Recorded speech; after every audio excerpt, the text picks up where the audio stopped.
দর্শক আসসালামু আলাইকুম। দর্শক আপনাদের প্রীতি ও শুভেচ্ছা জানিয়ে শুরু করছি আমাদের আজকের প্রতিবেদন। তো দর্শক আজকে আমরা এক অসহায় মেয়ের গল্প তুলে ধরব, যার নাম হচ্ছে রুমি আক্তার।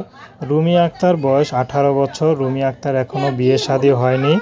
রুমি আক্তার মূলত বিয়ের জন্য ইউটিউবে এসেছেন, কারণ রুমি আক্তারের বাবা নেই, মা আছে। মা খুব বর্তমানে অসুস্থ। রুমি আক্তারের ছোট একটা ভাই আছে।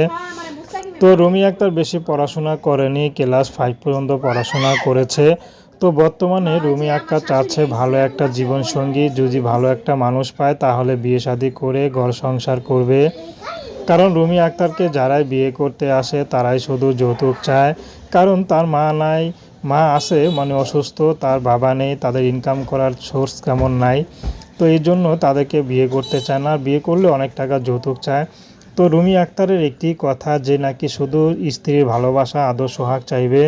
রুমি আক্তার তাকেই বিয়ে শাদী করবে, তার সাথে ঘর সংসার করার চেষ্টা করবে, সারা জীবন তার পাশেই থাকবে। কারণ রুমি আক্তারের বিয়ের পর স্বামী হবে তার জীবনের সব কিছু। স্বামীর চাহিদা মিটিয়ে সারা জীবন একসাথে থাকতে চায়। রুমি আক্তারের কোনো চাহিদা নেই, স্বামী যতটুকু চাহিদা করবে তার চাহিদা পূরণ করে লাগলে নিজে কষ্ট করবে, তারপরে স্বামীকে সুখে রাখবে। তো প্রেম, ভালোবাসা, সাহায্য, সহযোগিতা, বিয়ে শাদী করা একান্ত আপনাদের ব্যক্তিগত ব্যাপার। আসুন আমরা 5 ওয়াক্ত নামাজ পড়ি, সর্বদাই দেশের সেবা করি। আসসালামু আলাইকুম।